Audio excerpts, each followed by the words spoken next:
The air in the conference room was too cold for a Friday morning. I kept tracing the rim of my coffee cup, watching the steam curl up and vanish under the hum of the ceiling vents. Across from me, Dylan smiled like a man rehearsing charm, tight, efficient, and just shy of real. The projector fan whirred to life. That's when I noticed the title slide. The font wasn't mine. I didn't say anything. Not yet. For context, Dylan and I co-founded a small analytics startup 2 years ago. We were one of those post-pandemic pairs who met in a shared workspace. Two guys with overlapping skills, undercut egos, and complementary blind spots. He was the pitch guy, the talker. I was the numbers behind the curtain, the one who stayed up nights debugging a model until it could forecast ad engagement within 3% error. When we landed a meeting with Redwood Capital, one of those mid-tier VC firms that pretends it's scrappy while sitting in an office lined with walnut, we both knew it was our shot. If we nailed this, we'd go from ramen budget to Series A. The deck was my baby. I spent nights formatting data visualizations, tuning color palettes, rewriting technical jargon into sound bites Dylan could deliver without tripping. He'd always say, "Man, you make it sound like magic." Magic was fine, but the numbers were real. The day before the presentation, I left the office around 10. Dylan said he'd stay back to run through the flow one more time. I didn't think twice. The next morning, I opened my laptop to check one last chart and saw the timestamp. Last modified, 2:03 a.m. I assumed he just fixed typos, maybe adjusted spacing, but in that boardroom, when the first slide came up, my stomach sank. The header read, "Predict IQ, Redefining Ad Futures with Dylan Ross." My name wasn't there. I froze, coffee halfway to my mouth. No partnership credit, no dual founders, just him. The graphs had been recolored, the notes simplified into buzzwords I never used. Hypergrowth, market domination, creator economy, synergy. It sounded like every fake pitch I'd rolled my eyes at in business school. Still, I kept quiet. There's a special kind of paralysis when you realize you're being erased in real time. He started talking, smooth as ever. At Predict IQ, we believe data isn't just numbers, it's narrative. He even stole that line. I'd written it in a late-night Slack, half joking. Halfway through, he gestured to the screen. We built a proprietary model, our IP, that reduces ad spend waste by 42%. Except, in his version, there was no we, just I built. The board nodded, flipping through handouts I'd printed myself. Every page that once had both our names now had his watermark. I wanted to stand up, pull the plug on the projector, demand answers, but the rational part of me, the one that still wanted that funding, kept whispering, "Wait. Let him finish. Let him hang himself by the numbers." Because here's the thing. He'd changed the slides, but he didn't understand the math. The next section had predictive performance metrics that were sensitive to context. You can't just round them up for flair. I saw the figures. He'd inflated them. 92% confidence instead of 83. A verified client list that included companies who only ever trialed our demo. He was selling a future that didn't exist yet, and he thought no one would notice. I glanced at the board members. One woman, maybe mid-40s with a red notebook, was frowning. She scribbled something. Another man adjusted his glasses, eyes flicking between Dylan and the screen. The tension in the room shifted. Not visible yet, but I could feel it. Dylan kept going, voice syrup smooth. "If you look at our trend projection for Q3, he clicked. The slide loaded with a lag, and there it was, one of my charts, the original one. The file must have half-synced from his cloud folder, dragging in an older version. The mismatch was instant. The numbers didn't align with his inflated claims. He didn't catch it, but I did, and so did the woman with the red notebook. She tilted her head slightly, pen frozen. That was the moment I knew I didn't have to blow up the room. Not yet. The truth was already leaking through the cracks. After the meeting, Dylan clapped me on the back like we'd just closed a deal. "They loved it," he said. "You saw their faces? Man, we nailed it." "Yeah," I said. "We nailed something." He didn't hear the edge. He was already pulling out his phone, probably texting his girlfriend, or maybe some journalist buddy he always flirted with about future features. I went back to my desk, opened my backup drive, and checked the autosave folder.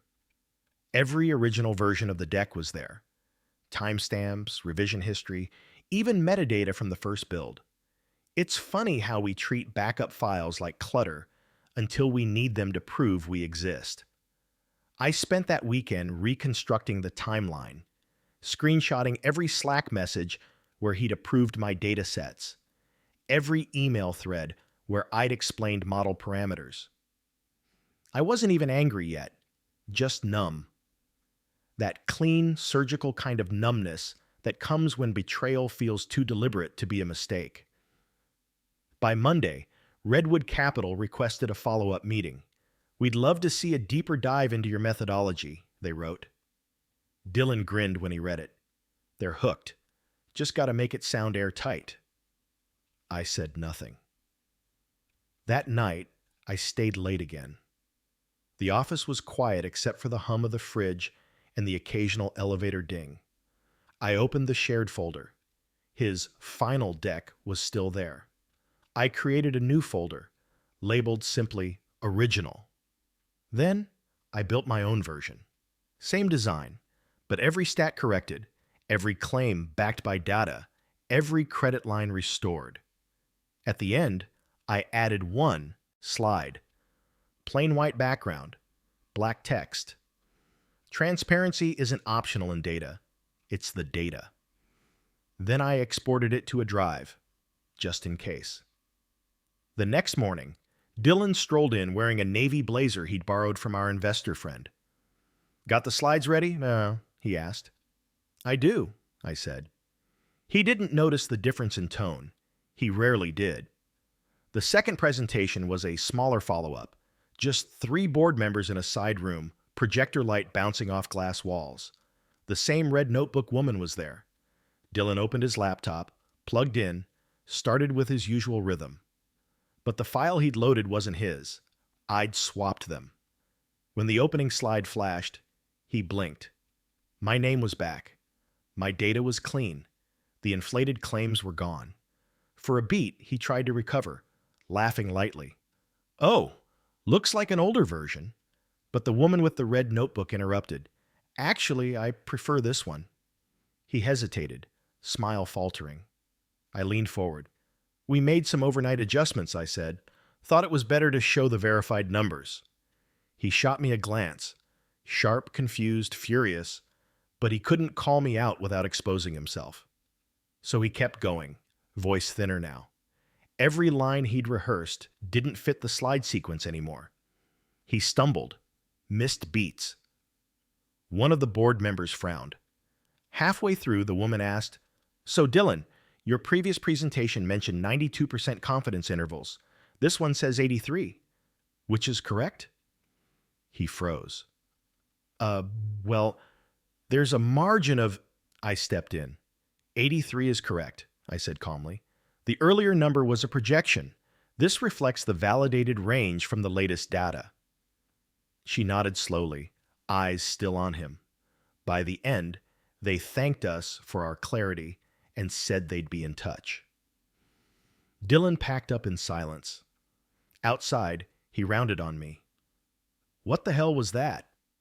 "The truth," I said. "You switched my file." "Our file," I corrected. He scoffed. "You trying to make me look stupid?" "No, I said, walking toward the elevator. "You did that on your own." He didn't talk to me for the rest of the week. Slack messages went unanswered.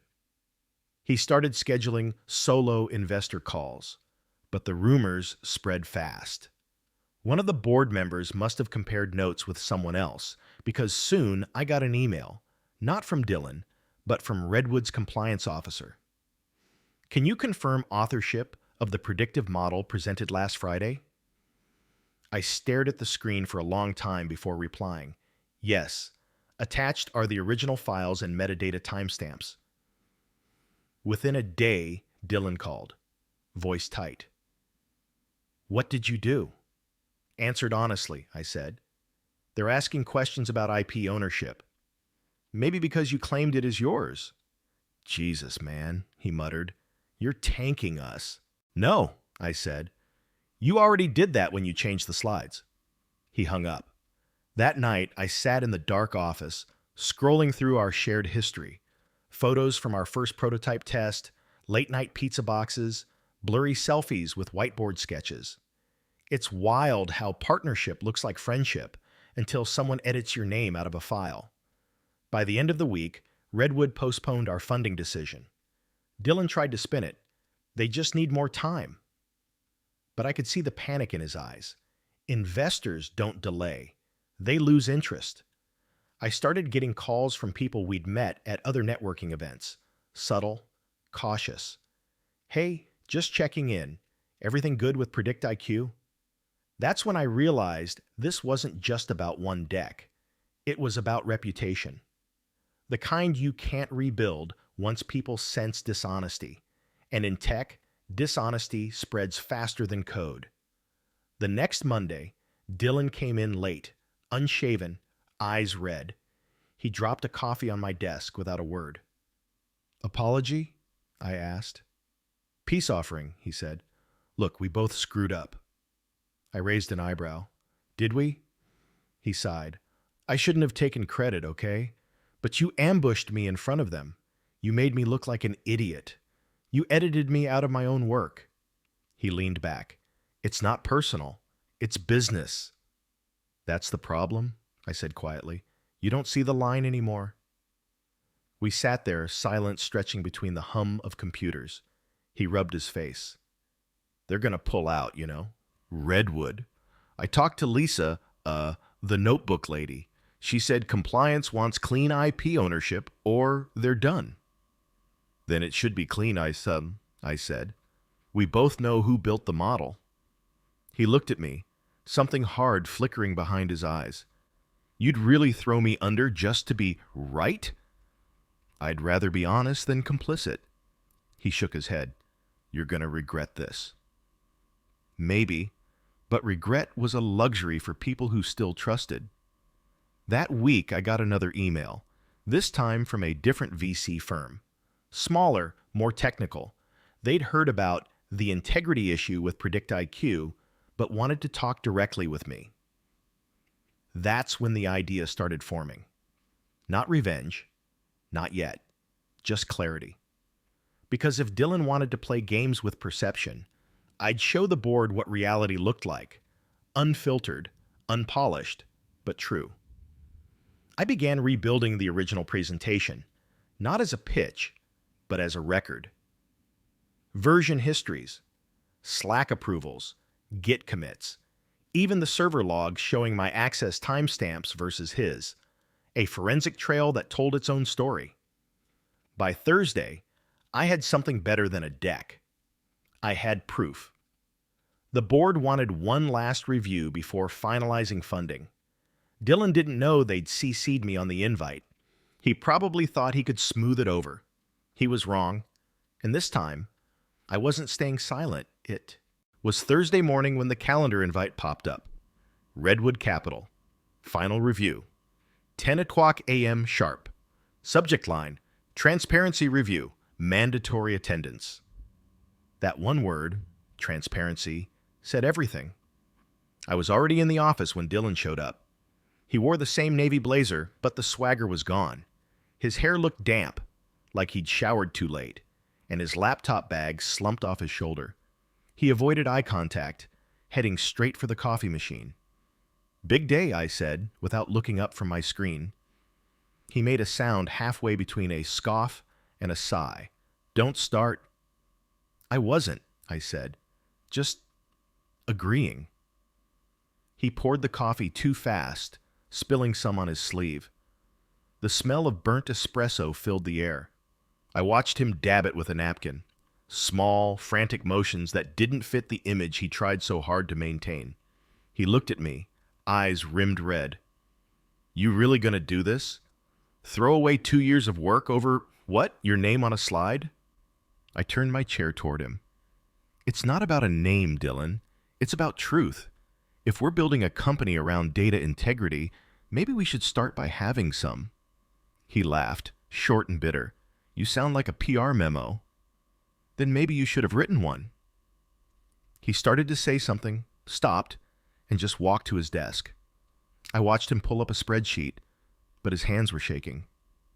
By 10, we were sitting in the glass conference room again. This time, no big projection, no catering, no pleasantries, just 4 people from Redwood, each with a laptop open, eyes sharp and quiet. Lisa, the woman with the red notebook, sat at the head of the table. Good morning, she said, voice level. Thank you both for coming on short notice. Dylan nodded, trying for charm. Of course. Anything for clarity. Her expression didn't move. Clarity is exactly what we need.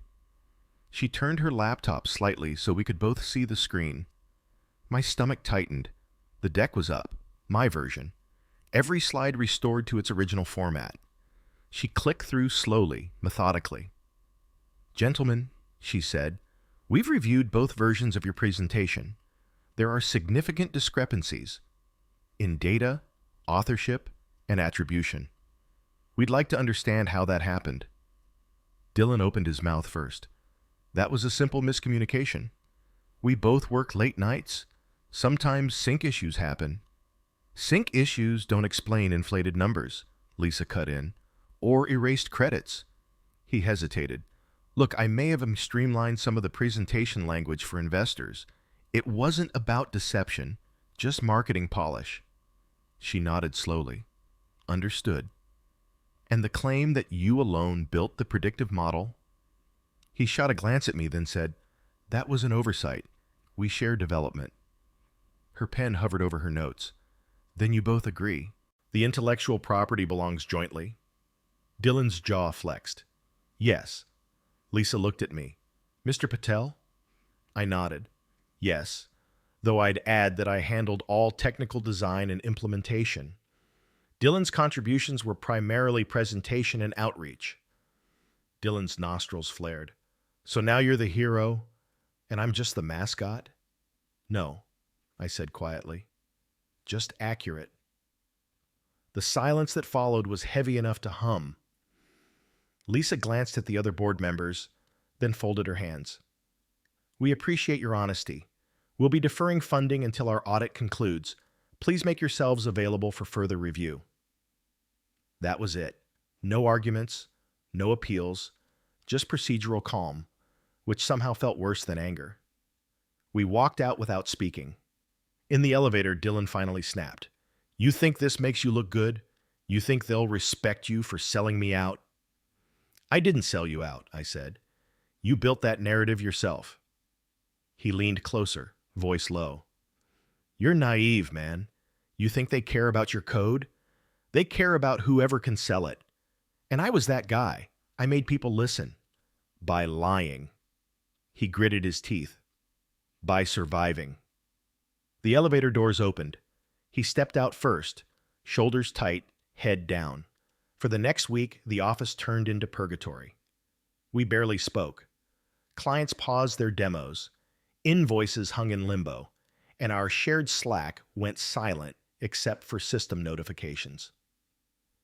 Every night, I'd sit in that dim workspace, surrounded by the smell of stale coffee and cold circuitry, wondering if I'd made the right call. Because the truth is, I didn't just want justice. I wanted peace. But peace doesn't grow in deceit. I started backing up everything again. Repositories, drafts, financial logs. Dylan noticed one night. Still hoarding files like a divorce lawyer? He asked. leaning against the doorframe. "Just cleaning up," I said. He chuckled. "You think they'll pick you without me? Good luck pitching numbers without a face." I looked up at him. "Maybe they'll pick integrity." He smirked. "Investors don't buy integrity. They buy confidence." I closed my laptop. "Then maybe you should have sold that instead of lies." He left without responding, door slamming just hard enough to rattle the window. The following Monday, I got a message from Redwood's compliance officer again. "We'd like to speak privately regarding documentation of PredictIQ's original datasets and ownership records." I scheduled the call. Dylan wasn't invited. During the interview, they asked precise, surgical questions. Who registered the domain? Who owned the GitHub repository? Who managed the AWS billing? Each answer led back to me. Not because I planned it that way, because I was the one doing the unglamorous parts no one wanted credit for. By the end, the officer said, "Thank you, Mr. Patel. We'll review and follow up." I hung up, exhaled slowly. That same evening, Dylan stormed into the office again. "You talked to them." "They reached out." "You could have looped me in. They didn't ask for you." He threw a folder onto my desk, printouts of our partnership agreement. "You think you're smart? You're not. You signed this, remember? We're 50-50 on everything." "I remember," I said. 50-50 on profits, not ownership of intellectual property. I checked. His face drained. "You're bluffing." I opened the drawer, pulled out the original copy, highlighted line 12. "All proprietary code, data models, and algorithmic frameworks remain under the authorship of their respective creators, unless otherwise assigned." His name wasn't listed on the IP assignment addendum. He'd never signed it. He sank into the chair opposite me, running his hand through his hair. "Jesus, man, you set me up." I shook my head. "You set yourself up when you removed my name." He stared at the floor for a long time, jaw twitching. Then he whispered, "You're gonna walk away with everything." "No," I said softly. "I'm walking away with what's mine." A week later, Redwood called again, but not to cancel. Lisa's voice came through, calm and measured. "We've concluded our review. We'll be proceeding with funding, contingent upon a restructuring of leadership." I didn't breathe for a few seconds. "Restructuring?" "Yes," she said. "Specifically, we're recommending Mr. Patel assume CEO responsibilities moving forward." I sat in stunned silence. Lisa continued, "We appreciate the innovation both of you brought, but trust is non-negotiable. Mr. Ross's conduct compromised the company's credibility. Our support depends on accountability." I thanked her, hung up, and stared at the phone. When Dylan came in later that day, I told him. He laughed, not in disbelief, but the hollow kind that sounds like something breaking. "You actually did it." "I didn't do anything," I said. "You just got caught." He sank into his chair, face pale. "You know what they call guys like you in business school? Backstabbers. And what do they call guys like you?" He didn't answer. For the next few days, he barely showed up. Then one morning I found his desk empty. Drawers cleared, laptop gone. Just a sticky note left behind. "You win. Hope the numbers keep you warm." I didn't feel like I'd won. Just lighter, somehow. Like a noise had stopped. I spent that afternoon walking through the empty office, touching the edges of the desks we'd built from cheap IKEA wood, staring at the whiteboard still covered with equations in blue marker. It hit me that this wasn't revenge. It was reclamation. A few weeks later, I presented PredictIQ's refined roadmap to Redwood alone. No buzzwords, no inflated charts, just honest numbers, clean design, and truth. Lisa listened quietly the whole time, tapping her pen against the table. When I finished, she closed her notebook. "That's the kind of clarity we invest in," she said. "Good work." The deal closed that afternoon, but the strangest part came later. That night, I checked my LinkedIn and saw a new post from Dylan. Sometimes losing a company teaches you what you were never ready to lead. No tags, no mention of me, but the subtext was clear. He'd already started another project. Same space, new name. And even though I should have been angry, I wasn't. I knew what kind of foundation he'd build on next time. Fragile, like glass. Because once you learn to twist the truth, it never really unbends. Still, I wasn't naive. I knew this wasn't over. Funding is one thing, reputation another. And somewhere in that gap, Dylan wasn't done fighting. I could feel it, the quiet before the next wave. And when it came, I'd be ready. It took less than 3 months for the silence to break. Predict IQ was finally breathing on its own. New office, 2 interns, a small but solid burn rate. I was learning how to live without someone constantly hovering over my shoulder, editing my words mid-sentence, or taking credit for things that weren't theirs. Then Dylan's name started showing up again. It began small. A tag on LinkedIn from a new venture announcement. Founder and visionary at AdSync Labs. Same industry, same buzzwords, eerily similar product description. At first, I ignored it. People rebrand all the time in tech. Reinvention is just another word for running away from consequences. But then, one of our old clients forwarded me a message. "Hey Raj, just curious, are you working with Dylan again? He pitched us this new AdSync platform that looks familiar." Attached was a PDF. I opened it. Slide 1, identical color scheme. Slide 2, my algorithm's visual architecture diagram, re-rendered but unmistakable. The same flow, even the same mislabeled arrow I'd drawn months ago when I was too tired to fix it. He hadn't even changed the mistake. That night, I couldn't sleep. The city outside my apartment window pulsed with late-night noise, traffic, sirens, the faint rhythm of life carrying on. I sat at my kitchen table staring at the laptop glow, opening and closing the stolen deck. Each click made my pulse tighten. I wasn't angry at first, just exhausted, like watching someone take a life you'd already lived and trying to convince people it was theirs.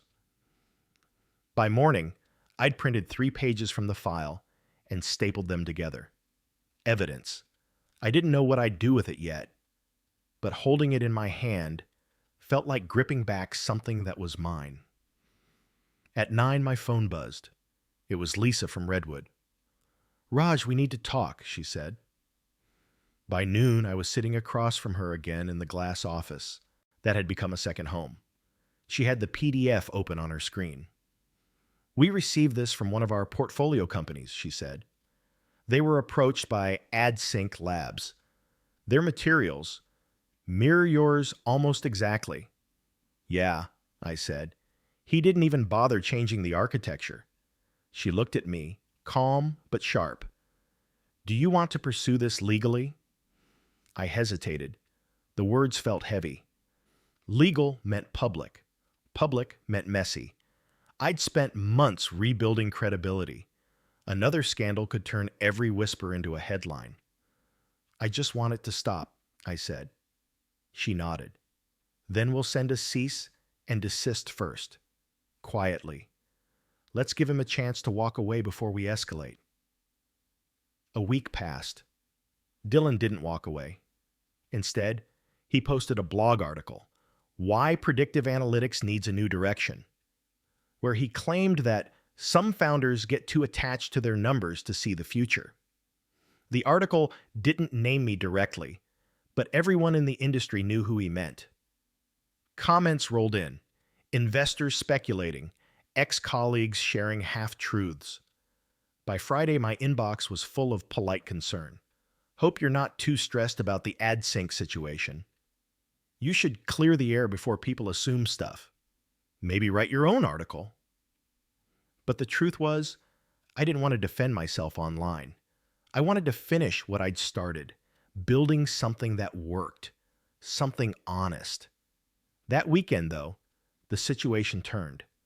Our primary client, the one whose pilot results had just started showing traction, paused the contract.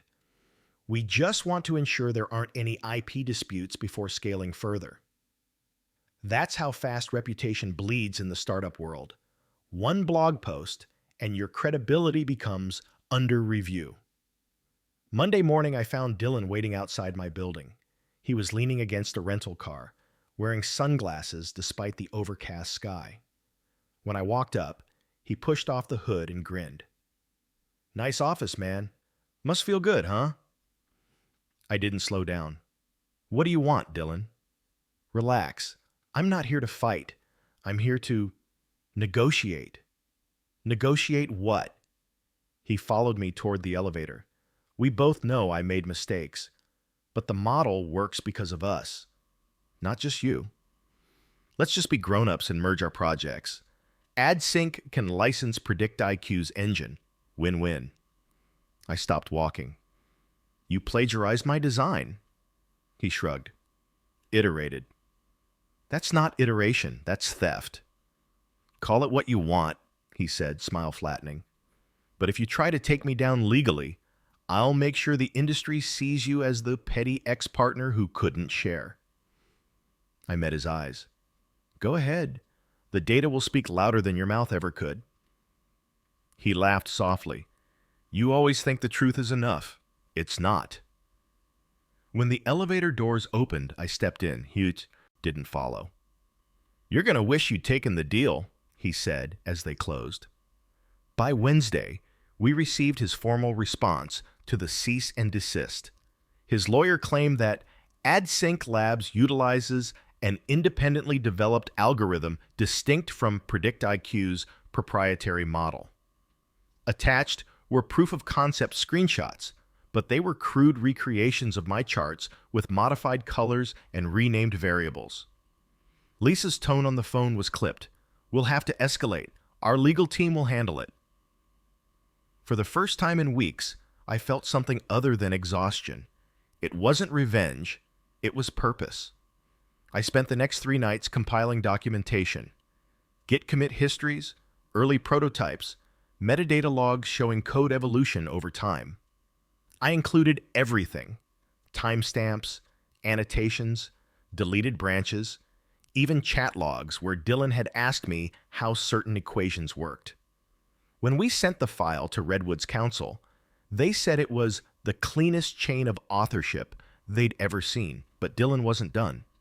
A few days later, someone posted an anonymous thread on a founders forum, title, "Beware of Shady Data Practices at PredictIQ." It accused me of manipulating metrics to inflate our success rate. No evidence, just screenshots of unrelated datasets twisted out of context. The tone was too familiar. Lisa called again.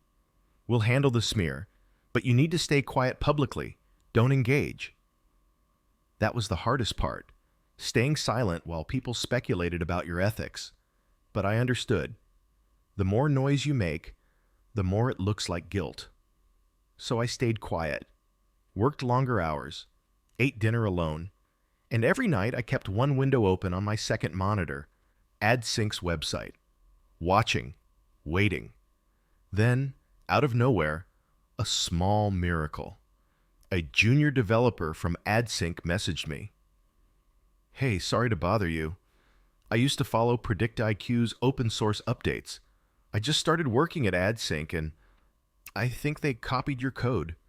The structure's identical. Even your comments are still there." He attached snippets of source code, my variable names, my indentation style, even a comment I'd written as a joke. "Don't break this loop or Raj will cry." I stared at it for a long time. That single line, my own handwriting in code, sitting inside someone else's project. Proof. By the end of the week, Redwood's legal team had everything. They filed an injunction quietly, but effectively. AdSync's site went dark 2 days later. The industry grapevine exploded. Not with my name this time, but his.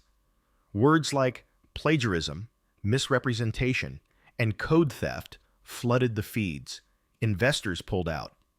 His blog post disappeared overnight. When it was over, Lisa called again. "It's done," she said simply. "The case won't go public." He settled. "How much?" "Not money," she said. "He signed an NDA and forfeited all claim to Predict IQ's IP. He's effectively blacklisted." I didn't say anything for a long moment. "You okay?" she asked. "Yeah," I said. "Just tired." But later that night, sitting in the dark office, I opened the old photos again. Dylan grinning over pizza boxes, whiteboard full of ideas, a time when trust still felt possible. It hit me that success doesn't always feel like victory. Sometimes it just feels like quiet survival. The company was safe, the funding secured, the truth restored. But I couldn't shake the thought of what Lisa said on that first day. Transparency isn't optional in data. It's the data. Now I understood she'd been talking about more than code. Still, I had one more thing to do. Because even when justice is quiet, closure should be loud enough to hear. The night after the settlement, I didn't celebrate. No champagne, no post on LinkedIn, no victory laps. I just sat there in the small Predict IQ office, fluorescent lights humming overhead, staring at the glowing server racks like they were alive. The hum was steady, methodical, proof that something I built still worked when everything else had fallen apart. But silence has a way of amplifying what you've been avoiding. For the first time in months, I opened my inbox's drafts folder. There was a single unsent message. I'd written it the night after Dylan first changed those slides. "We can fix this. Just be honest with me." I never sent it, maybe because deep down I knew he wouldn't be. And now there was nothing left to fix, only aftermath. Over the next few weeks, Predict IQ grew faster than I could keep up. Redwood pushed for hiring, onboarding, marketing, things Dylan used to handle. Suddenly, I was CEO, recruiter, spokesperson, and custodian all at once. Every investor call began the same way. "We're impressed by your resilience." It sounded like praise, but it felt like a warning, like they were watching to see if I'd break under the weight of being both the face and the backbone. One evening, after a 12-hour day, I found myself locking up the office long after everyone had gone. I caught my reflection in the glass door. Same tired eyes, but a different kind of quiet behind them. Not fear, not pride, just recognition. The kind that comes when you realize you survived something that should have destroyed you. Still, part of me missed having someone who understood the grind, even if that person had betrayed me. So when an email arrived from Dylan's old address, my chest tightened before I even opened it. Subject: "You won. Let's talk." The body was short. "I'm not asking for money, just a conversation. Meet me at the old co-working space, Friday 8 p.m. No threats, no excuses, just that." I almost deleted it, but curiosity has teeth. Friday night, the building was mostly dark. The co-working space was still there, though smaller now, the startup. Boom, long gone. I walked in and found him sitting in the same glass booth where we'd first mapped our dream on a napkin. He looked older, hair longer, shoulders sunken. The arrogance was gone, replaced with something rawer, embarrassment maybe. He stood when he saw me. "Didn't think you'd come." "I almost didn't," I said. He nodded. "Fair." We sat. The hum of the vending machine filled the air. After a long silence, he said, "They froze my accounts. Couldn't even keep my laptop. Guess I had that coming." I didn't answer. He leaned forward. "You know what's messed up? I still believe in what we built. I just didn't believe you'd ever let me be part of it if I wasn't in control." I looked at him. "You could have been. You just had to play fair." He sighed, rubbing his face. "Fair doesn't get funded, Raj. Confidence does. Flash does." I panicked. You talk in equations. I talk in headlines. I thought if I didn't own the stage, I'd disappear. You didn't have to erase me to be visible. He swallowed hard. I know, I see that now. The vending machine clicked. A soda can dropped somewhere behind us. He looked up. Do you ever regret it? Any of it? I thought about it. The long nights, the stolen slides, the lawsuit, the quiet revenge of truth proving louder than manipulation. Yeah, I said finally. I regret that we ever stopped trusting the same numbers. He nodded slowly. Guess that's fair. He reached into his backpack, pulled out a small USB drive, slid it across the table. I deleted everything else. That's the only backup I had. It's yours. I stared at it, but didn't pick it up. Why are you giving me this? He shrugged. Because I'm done pretending I built something I didn't, and because I'd rather you remember me as the guy who finally gave something back, not just the one who took. I let the drive sit between us for a long moment before taking it. It felt weightless, but I knew what it contained. Years of files, versions, maybe even memories of what we once were. He stood, zipped his jacket. Take care of it better than I did. Then he left. I didn't plug the drive in that night, or the next. It sat on my desk like an unopened letter. Maybe I was afraid of what it might show. Deleted projects, stolen data, maybe something worse. But on the third night, after too many sleepless hours, I finally inserted it. It wasn't what I expected. Inside was a single folder named Predict IQ Origins. Inside that, screenshots, notes, early sketches, even the napkin photo. He'd scanned it. And one text file, timestamped 2 days before the board presentation that changed everything.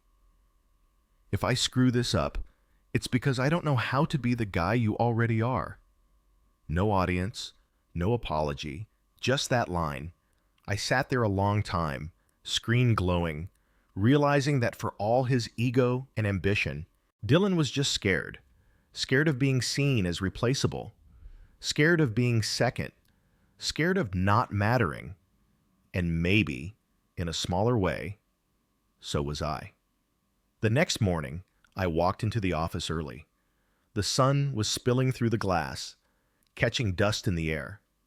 For once, I didn't open my laptop. I just stood there, looking at the space we'd built together.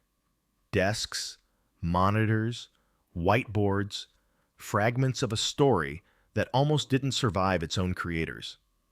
Then I opened my inbox and started writing. Lisa, I need to make a recommendation for Predict IQ's advisory board. Former co-founder Dylan Ross. No voting power, just oversight on communications. He knows the space, and he's learned his lesson the hard way. I stared at the cursor, hovering over send. I didn't owe him redemption. But maybe forgiveness wasn't about owing. Maybe it was about freeing myself from the gravity of what happened. I hit send. Later that week, Lisa called. You're sure about this? Yeah, I said. He deserves a chance to do one thing right. She was quiet for a moment. You're a better man than most would be. Maybe, I said. Or maybe I just don't want the story to end with spite. Dylan accepted. Quietly, gratefully. He didn't try to reclaim credit. He didn't show up to every meeting.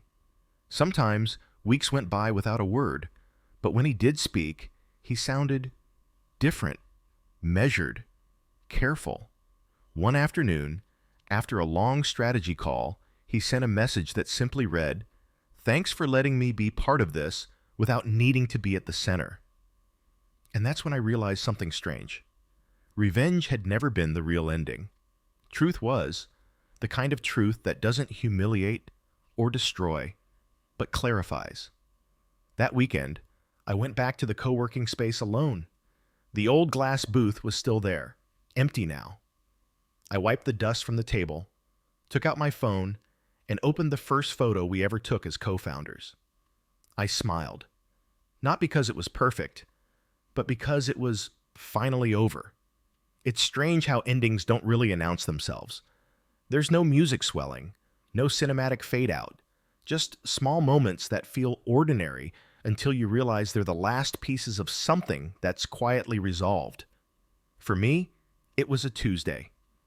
The office smelled like coffee and new carpet, the kind of sterile calm that comes after chaos has finally burned itself out. The Predict IQ team had doubled. Our interns had become employees. Investors stopped asking about the Dylan situation.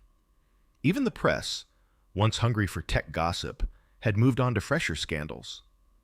But every time I opened our analytics dashboard and saw the transparency verified watermark we'd designed as part of our rebrand, I thought of him.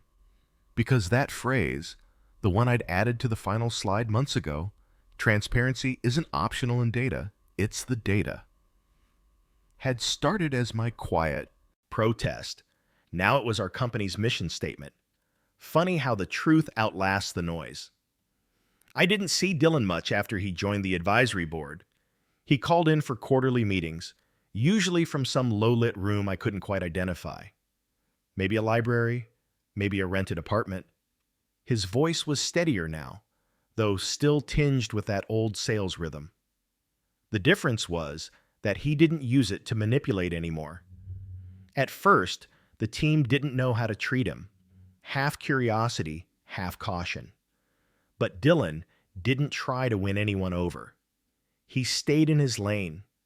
Marketing guidance, investor relations, brand advice. No claims, no theatrics. Sometimes he'd end a call with a quiet, "Good job, Raj." And weirdly, it didn't sting anymore. We'd both grown into different shapes. One evening after work, Lisa invited me to dinner with a few Redwood partners. They wanted to discuss expansion, potential Series B, maybe even a European branch. It was the kind of meeting I used to fantasize about when Dylan and I first drew Predict IQ on a napkin. But as we sat in that quiet, upscale restaurant, sipping wine that cost more than my rent back then, I couldn't shake a subtle melancholy. "Something on your mind?" Lisa asked. I smiled, just thinking how fast this all changed. She raised an eyebrow. "Fast?" "Yeah. Feels like I blinked and we went from scraping by to this." She leaned back. "You earned it. You faced the worst kind of betrayal and didn't become it." I looked down at my glass. "You ever wonder if forgiveness makes you weak?" She tilted her head. "Not if it keeps you from turning bitter." We didn't talk about Dylan by name, but we both knew that's who I meant. A few weeks later, we held our first annual company summit. Nothing flashy. A modest event space downtown, small stage, rented projector. Still, standing there as employees presented their work, I realized how far we'd come from those early nights of stale pizza and fluorescent exhaustion. I wrapped up the session with a short speech. 2 years ago, I said, Predict IQ was just a shared drive and a dream. We've made mistakes, but every one of them taught us something. Not just about business, about honesty, about ownership, about trust. People think success is about getting everything right. It's not. It's about getting one thing right, who you choose to be when things go wrong. The applause was soft, genuine. Then, in the back row, I saw him. Dylan. He wasn't supposed to be there. Advisory members weren't required to attend. But there he was, standing quietly, hands in pockets, expression unreadable. When the clapping died down, he nodded once. Small, deliberate, and for the first time, that gesture didn't feel like competition. It felt like closure. After the event, he approached me near the catering table. "Didn't think you'd show," I said. He smiled, faintly. "Didn't think I'd be invited." "You weren't," I said, then added, "But I'm glad you came." He chuckled. "Guess that makes us even." We stood there a moment, surrounded by chatter and clinking glasses. He said, "You did good, Raj. Real good." So did you, I said. Eventually. He nodded. Guess I just needed to fail loud enough to hear myself. I didn't know what to say to that. Then he added, you know that last line on the original slide deck? I still think about it. Transparency isn't optional in data. It's the data. I smiled. Yeah, you helped me prove it. He laughed softly. Didn't expect to be the lesson. No one ever does. He extended his hand. I took it. It felt firm, steady, human. That night, I stayed late in the empty office. The city outside buzzed with neon and rain. I turned off the main lights, leaving only the monitor glow and the low hum of the servers. On the wall behind my desk hung two framed items: the signed funding agreement with Redwood, and that scanned napkin Dylan had returned on the USB drive. The ink had faded a little, but the handwriting was still visible. Two names, one idea, and a single line scribbled in the corner: build something that tells the truth. We hadn't done it perfectly, but we'd done it. I shut down the last terminal, grabbed my coat, and stepped outside. The air was cool, damp with evening mist. Somewhere downtown, I could hear traffic lights changing, footsteps echoing off wet concrete. It hit me that all stories, even the ones about betrayal, eventually turn into memory. And memory, if you let it, becomes forgiveness. That night, as I walked away from the office, I didn't look back. Not out of pride, but peace. Because the truth had already outlasted everything else. If this story moved you, subscribe for more real-life confessions and emotional journeys like this one.